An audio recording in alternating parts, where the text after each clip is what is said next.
السلام علیکم ورحمۃ اللہ وبرکاتہ۔ کیسے ہیں عزیز طلباء؟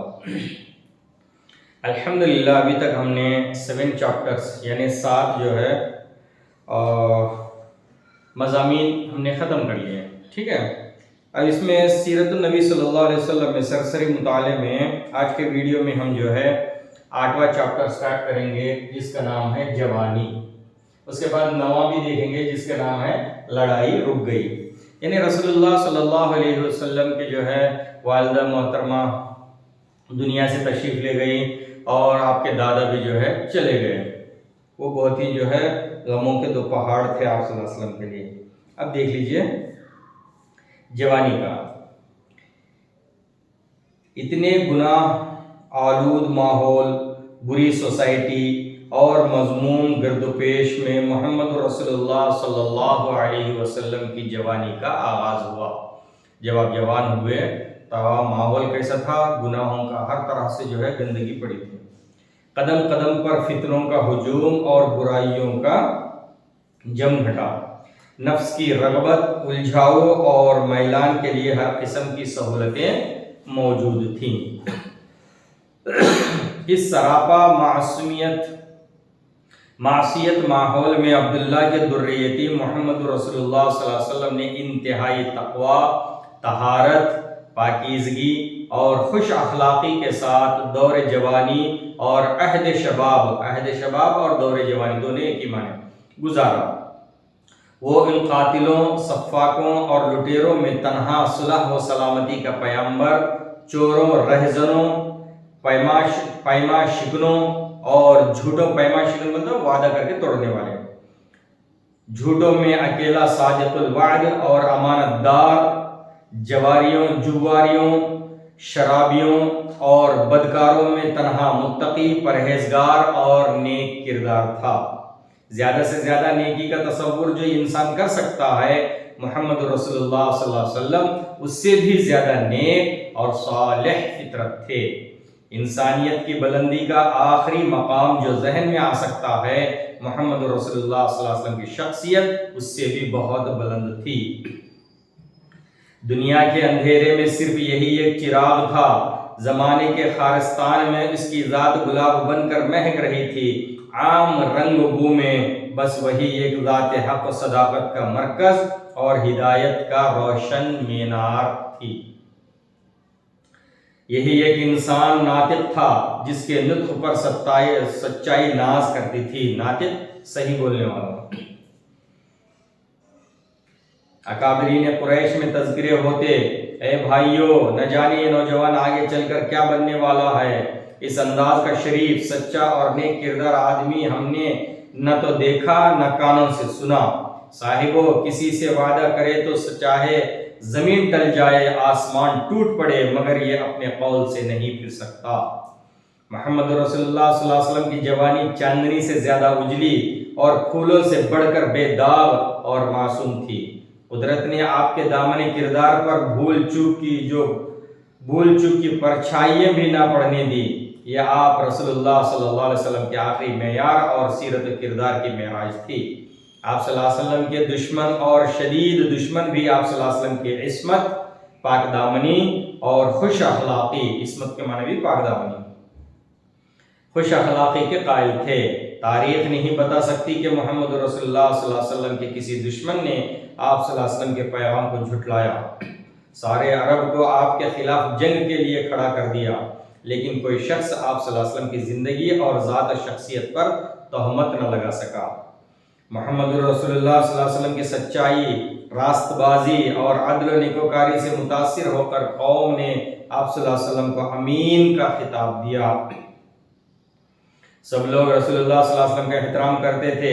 بوڑھے قریش محمد رسول اللہ صلی اللہ علیہ وسلم کی بڑائی اور عظمت کو محسوس کرتے، عزت کرنے کے لیے مجبور ہو جاتے۔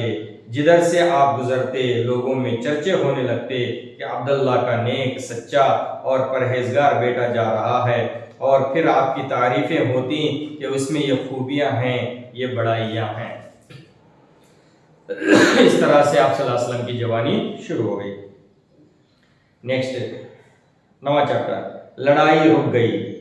مفاسد کا زیر و زبر کرنے والا، قبائل کو شیر و شکر کرنے والا. مفاسد برائیوں کو زیر و زبر کرنے والا، ساری برائیوں کو جو ہے نیچے کر دیا، ختم کر دیا، سارے اچھائیاں جو ہے اپنے منظر عام پہ لیا.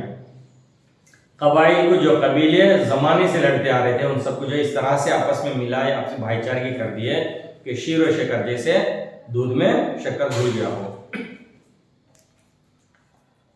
یہ واقعہ ہے ایک مرتبہ جو ہے ایک طوفان سیلاب آ گیا، جس کی وجہ سے جو ہے مکے کے کعبۃ اللہ کے اطراف میں چونکہ پہاڑا ہے تو وہاں سے جو ہے اس سیلاب کے اثر سے پانی سب آیا تو کعبۃ اللہ بھی جو ہے منہدم ہو گیا، گر گیا، کعبۃ اللہ کی دیواریں گر گئی. تو اس کو جو ہے درست کرنے کے لیے تمام قبائل مستعد ہو گئے، وہ اپنی نیک بختی سمجھتے تھے، سارے لوگ جو ہے دیواریں کھڑی کرنے لگے. جب نمبر آیا حجر اسود نصب کرنے کا، وہاں رکھنے کا، لے جا کے حجر اسود کو، تو تمام قبائل آپس میں ایک دوسرے کے بڑھ چڑھ کے کہ ہم کریں گے یہ کام برکت والا. اب آپس میں اس درجے بات ہو گئی، اتنی بحث ہو گئی کہ نوبت جو ہے لڑائی تک پہنچ گئی، بات لڑائی تک پہنچ گئی. ہم کریں گے بول کے، ٹھیک ہے. اب بعد میں یہ طے ہوا تو ایسا کریں گے، کسی تیسرے آدمی کو ہم جو ہے ثالث بنائیں گے، یعنی جج بنائیں گے. اب رہا مسئلہ کہ جج بھی بنائیں گے تو جس کو جج بنائیں گے تو وہ تو اپنا فیصلہ کرے گا. تو بات یہ طے ہوئی کہ ٹھیک ہے، کل صبح میں جو سب سے پہلے حرم میں، مسجد حرام میں آئے گا اس کو جو ہے ہم جج بنائیں گے، پھر وہ فیصلہ کرے گا کہ حجر اسود کون رکھے گا یا کون سے قبیلے کے سردار یا قبیلہ رکھے گا. ٹھیک ہے. تو بہرحال سب نے متفق کیا کہ ہاں ہم کریں گے، ایسے ہی مانیں گے. تو تیسرے دن جب دیکھے تو صبح فجر میں جو داخل ہوئے سب سے پہلے حرم میں وہ محمد عربی صلی اللہ علیہ وسلم ہے. سب نے کہا کہ ہاں ہم ان کی بات مانیں گے، ان کی بات پر ہم عمل کریں گے. تو آپ صلی اللہ علیہ وسلم نے اپنی فراست اور اپنی جو ہے دوراندیشی سے ایسا جو ہے حکمت عملی کے ساتھ کام فرمایا کہ جو ہے آپ نے ایک چادر منگوائی اور سب کو بلایا اور چادر میں جو ہے حجر اسود رکھے اور سب کو بولے سارے قبیلے کے ایک سردار آ جائیں، سب جو ہے اس چادر کو لے کے وہاں کعبۃ اللہ کے پاس لے آئے. اس کے بعد پھر آپ نے خود اپنے دست مبارک سے اٹھا کے اس کو نصب فرمایا اور اس کام سے اور اس فیصلے سے سارے لوگ خوش ہو گئے. یہ تو بہترین کام ہے، لڑائی رک گئی. دیکھ لیجیے یہی ہے. ایک بار مکے کے قریبی علاقے میں بہت زور کی بارش ہوئی، میہ جھڑی لگی، میہ کے معنی بارش کی جھڑی لگی. تو یہ سلسلہ کئی دن تک جاری رہا، بادل کھلنے کا نام ہی نہ لیتے. اس کا اثر یہ ہوا کہ مکے میں بہت زور کا سیلاب آ گیا، گلیوں میں نہروں کی طرح پانی بہنے لگا، بہت سے مکان منہدم ہو گئے، یعنی گر گئے. اہل مکہ کے لیے بڑی پریشانی کا سامنا تھا. خانہ کعبہ بھی سیلاب کی زد میں آ گیا، دیواریں گر پڑی اور ان کے ساتھ حجر اسود بھی اپنی جگہ سے زمین پر گر گیا. کعبے کی تمام عرب والے عزت کرتے تھے اور بت پرستی کے بے پناہ شوق اور لامحدود عقیدت و گرویدگی کے باوجود بیت اللہ کے احترام سے ان کے دل و دماغ کبھی خالی نہیں ہوئے. اپنے مکانوں، بیٹھکوں اور مویشی خانوں سے پہلے، مویشی خانے جہاں جانور بنتے تھے، مویشی خانوں سے پہلے کعبے کی تعمیر مقدم سمجھی گئی. سب لوگوں نے نہایت دلچسپی اور جوش عقیدت کے ساتھ اس نیک کام میں حصہ لیا. محمد رسول اللہ صلی اللہ علیہ وسلم بھی قریش کے ساتھ پتھر ڈھو کر لاتے اور کعبہ بنانے والے کا ہاتھ بٹاتے. کعبے کی دیواریں اٹھ گئیں تو حجر اسود لگانے کا سوال درپیش ہوا، یعنی پیش آیا. ہر شخص کہتا تھا کہ اس مقدس پتھر کی تنصیب کا شرف، یعنی لگانے کا، نصب کرنے کا شرف میں حاصل کروں گا. اس پر بات بڑھنے لگی. 4 دن تک نزاع ہوتی رہی. نزاع بولتے لڑائی. یہاں پہ بھی آپ کا بریکٹ اوپن کر لیجئے. 4 دن تک نزاع ہوتی رہی. یہاں سے بریکٹ یہ پیراگراف سے، کیونکہ اس پیراگراف میں بھی آپ کو سوالات دیے جائیں گے، 5 سوالات جس کے آنسرز آپ کو لکھنا ہے. 5ویں دن ابو امیہ بن مغیرہ نے، جو قریش کے سب سے زیادہ بوڑھا تھا، کہا کہ اس مسئلے کو کسی پنچ پر چھوڑ دینا چاہیے، یعنی کسی تیسرے ثالثی پر. پنچ بولے تو یہ جج. لیکن یہ بات خود ہی ایک نزاع بن جائے گی کہ ثالث کس کو بنایا جائے، بنائیں گے کس کو تیسرا، وہ بھی تو ایک مسئلہ ہے. اس مشکل کا حل بھی بتاتا ہوں.